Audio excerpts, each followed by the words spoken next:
could you shed a bit of light into how astrology actually considers evolution and expansion? Yes, of course. So, actually, if you don't mind, there's a great quote I found through a astrologer YouTuber called Edward Leonard, and he does really great videos. He takes an aspect and gives very succinct summaries of what the chart, the aspect means. So if you want to get to the point of something, just go straight to Edwin. At the end of every video, he gives these 2 points, which I find really helpful, especially with people who would have that misconception about it being set in stone.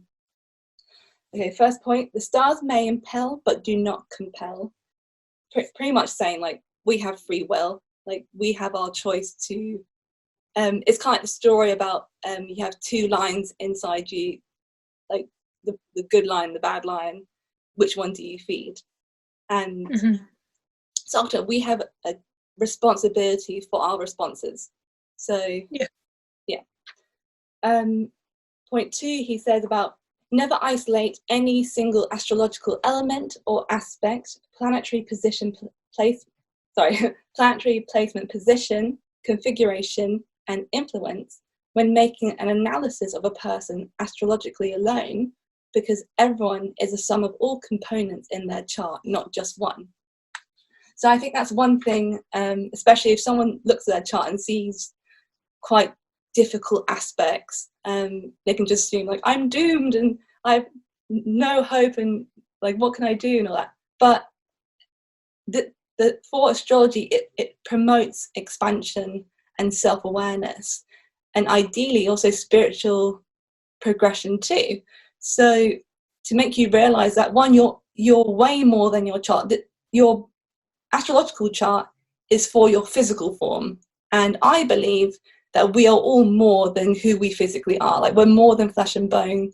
We have a soul, and we have that connection with the universe, with everything here. And I know a lot of people will say that sounds really quite hippy-dippy and woo-woo, but I think having that experience of looking deeply into my own chart, it helped me to sort of expand my own vision of who we are as a species, then what is our role on this planet, why are we here having this physical existence, and also why are there certain people who come into my life who I've had these crazy impactful lessons from, and I think with astrology, it leaves you room to grow. It's not about trapping you and tricking you into staying who you are. You're not set in stone. Like, as you said before, as humans, we do adapt and we do evolve. But I think it shows us what our strengths are and what the weaknesses that need balancing out. Okay, and for example, because we ask those questions of who am I, what am I doing here, if someone be going through what we have, could they find, for example, indications of their purpose in the charts? Like, would they be able to have, like, guidelines, like any kind of indication of their life purpose, for example? Yeah, so from, like, going back to what I was saying before about K2, so in the Western tropical chart, it's called the North Node and the South Node. And the North Node symbol looks like a little pair of headphones. So if you see it, that's what it is. And where the North Node is situated in your chart shows the area where you have the least experience. Your soul is here to learn more about that area in your chart. So for example, if it's in your South Node's in the 4th house of mother, home, family, and your North Node's in the 10th house of career and status, reputation, your soul, maybe before, and I do believe in reincarnation, that before you had spent so much time focusing on family, on being a mother, maybe on building up a stable family unit, you never had time to explore a career. And actually now's your chance in this lifetime to learn the lessons, even though you feel comfortable, because where South Node sits is where we feel the most comfortable. And throughout our childhood, we're often exploring that aspect. So, for example, my South Node's in Leo, and throughout my childhood, I was doing a lot of entertaining, music, acting. I did extra speech and drama. I did acting competitions. And Leo is about being the entertainer, being on the stage in the spotlight. Okay. But my North Node's in Aquarius, and that is about humanitarian causes, about being eccentric, learning to be an individual, and about new age progression and technology. And that for me, of course, was a new thing, the idea of like, oh, you like astrology, which also Aquarius rules as well. It's okay for you to be an individual and to like that. And yeah, you may be weird in other people's eyes, but ultimately that doesn't matter. If you like it, follow it. You know, if you're not going to be hurt, if you're not hurting anyone, and also you're doing it with pure good intention, that is what's most important. And I think with the North Node, it's always a scary route, because it's like a new path that you've never walked before. Or maybe because you previously thought, oh, I'd like to do that, but it's just something completely out of my reach and far-fetched that I can never do that. So I think the idea with the North Node and South Node is not saying exactly who you will be. It will point out what your interests will be, where your talents may lie. And it isn't restrictive, because we still have free will as well. So you could still, like, for example, in my workplace, I talk about astrology with my friends, because that was always going to come. And in my chart, it does say you're going to be interested in astrology and with the metaphysics, esoteric side of life. But I could be talking about that in the workplace or at home. Doesn't mean I'll be off in India in an ashram, you know. So yes, definitely. What it tells you is that you'll be doing all those things just by being. Yeah. Independently of what you're doing. It's your choice how you apply it and where you apply it. Yeah. But also saying this, I can see astrology might have a big impact in your life. Mm-hmm. And so I am curious, what is it an astrologer to you, and if you'd see yourself doing it in the future? I believe the job of an astrologer is to be a guide. Throughout the history of astrology goes back thousands of years, like from Mesopotamia all the way through to Egypt, to Greece. There's so many systems also through to Egypt in India, because they have the Vedic system there. And it just, throughout all that time, astrologers have been used to advise the kings and the leaders. I mean, and another interesting fact is every new thing that's created, because like obviously when a human's born, that's a new human, that's a new creation. So they get a birth chart. That's also the same with cities. It's the same with a new year. That's the same with a new company. And that's another side of astrology we can go to another time. But you can create what's called a solar return chart, so you can see for yourself how your following year is going to pan out. And which is really interesting. And of course we can do it for another time. Yes. But then this is why astrologers were sought out, because for centuries we have always looked to the stars for answers. And for me, it just made sense, especially through the Vedic system, how the constellations do affect our personalities, do affect how we interact with people, but also how what the collective consciousness is currently going through as well, and also global events. Like, if you really want to get deep into it, there are Indian astrologers who are able to predict what's going to happen in the world. And I think that's one thing that people misunderstand about astrology, actually how powerful a tool it is. And for that reason, it's like, yes, I can see myself continuing to learn astrology, yes, it'd be great to have clients and to make a career out of it as well.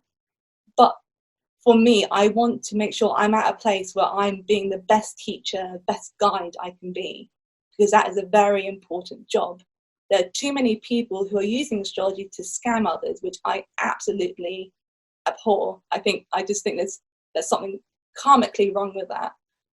And that's why I intend to carry on studying it, to also study about therapy and counselling, because some of the best some of the best astrologers I've studied have seen their work have a background in psychology, counselling and therapy.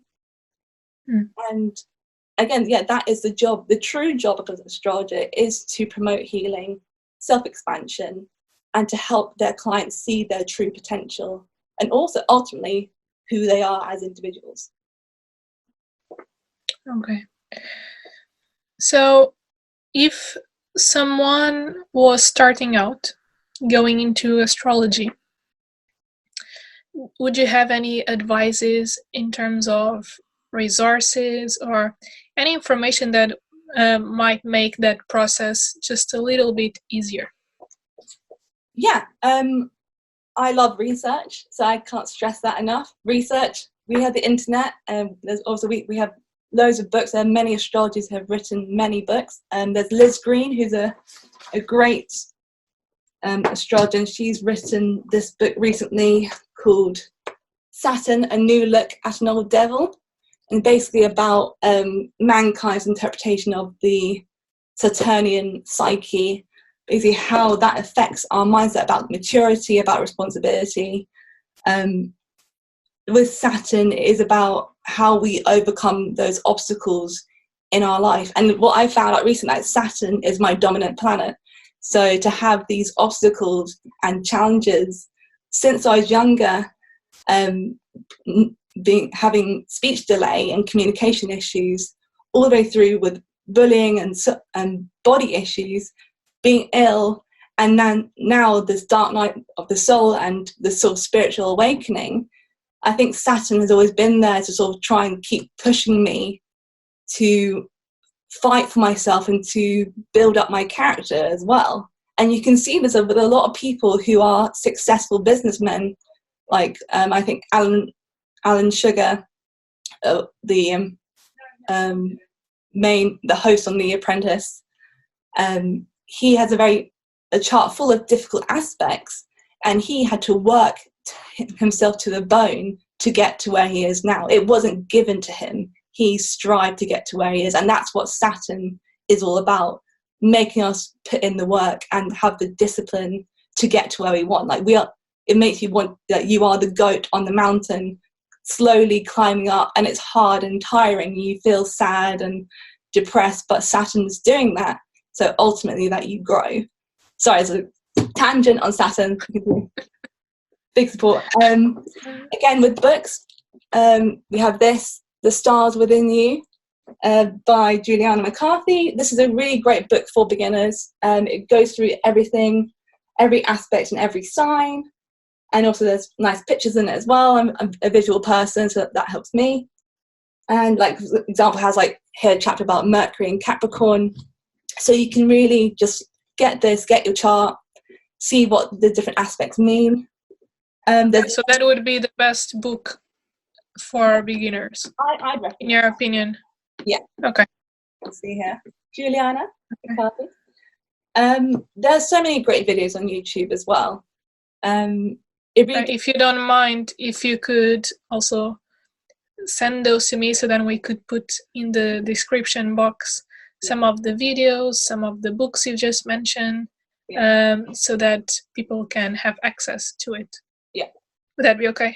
Yeah, that's absolutely fine. Yeah.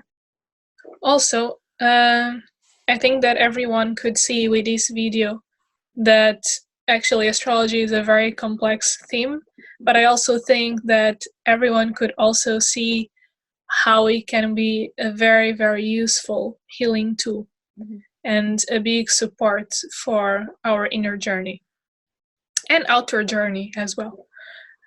So we are completely open for people's feedback, and I've talked to Hannah already, and we agreed that we might be able to do more videos about the subject. If you're curious, if you want to know more, if you want some help with it, just or send us a direct message or comment in the video below anything you want to hear more about, because we can go on about relationships, we can talk more about the birth chart, the life purpose, we can go into different subjects. It's just a matter of you giving us your feedback. What do you think, Hannah? Yes, is definitely. it doable? Yeah. I was also going to say briefly as well, people who are interested in getting a chart reading done, again, it's research. Also ask opinions, find out, because there's so many well-established astrologers out there who have been working like 20, 30 plus years. And they're also groups and associations. They have like the Astrological Lodge of London, they have the Kepler College, and AYA, which is the Association for Young Astrologers. So if you're interested in seeing like actually who would be a good astrologer to go to, find out if they've got a school, if they're teaching on the students, do they have videos so they can clearly show you like what they know? Have they written books? Are they part of any society? Are they a certified astrologer? Because you actually can go through a program of being trained and being part of a union as well. And yeah, and then also asking friends as well if they've had a reading, or a family member as well. Okay, that's very important, because there are so many people out there in the internet that it might be overwhelming for us when we are searching. So I'll also ask you to put some references down if you know of people that you trust. Yeah. Also, I'm curious about something as well. Okay. How does a session look like? Do you just have to give that data of your birthday, the time you were born, and the location? That's it? That's the only preparation you need to do? Yeah. Or do you need to also say, I would like some help understanding this aspect of myself, or all of that as well? It really depends on the astrologer. A lot of them will ask, like, if you have any questions before, let me know. And that, or sometimes you can just go into, I mean, some astrologers do pre-recorded sessions. So you can send them your details and they'll record it for you and send it to you. So you don't even need to have a face-to-face meeting. Because some of them, like, obviously can be in other countries. So unless you have like a Skype meeting, or you email each other. But ultimately, if it is face-to-face, they'll bring up your chart and they'll discuss it with you. So especially if you're new to it, they may go through a rundown of what astrology is and what the different placements mean, and what the sun sign means to you, what the moon would mean. And they're often about an hour long as well. Okay. Yeah, so through that, it's pretty much like when I've had one done, it felt like a sort of a counselling session. And even though it didn't require me to tell them how I feel, she was able to show me straight away certain aspects of my life, like even about my health and about my parents, which she's like, oh yeah, like your mum's had this experience, and your dad must work in this, must have this career, which hands down, I promise I did not tell her.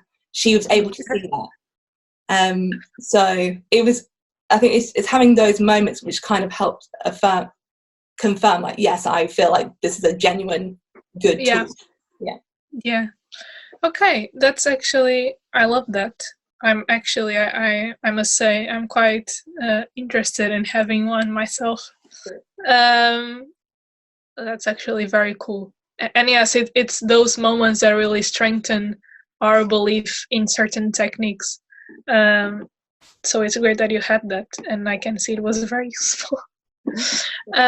So this is when I thank you, and I thank you so much for being here and being so open and being vulnerable and talking about your experiences the way you did. I know it's not an easy thing to do. So thank you so much. I appreciate you, and this time we had to talk about all this stuff. Yeah. And I'm sure that a lot of people will be inspired by your story, and this is the truth. So I'm very thankful. Thank you for being here with me. Well, thank you for having me as well. So, and to everyone, I hope you all enjoyed this, and that now you can see astrology with different eyes if you didn't have this awareness already, and that maybe you can give it a go and try it for yourself, and that you realize also from Hannah's experience that you don't need to be a guru or a master to give it your first go at it. Yeah. And you can do it from the comfort of your own home in your own time, and it really will just be a supportive tool. So thank you so much, and I hope you all leave in the comments down below the things we required. We want to know your feedback. We want to know if you want another video, and we love you so much, and we'll see you in the next week. Great. Awesome. Okay. Bye, Anna. Bye, guys. Bye.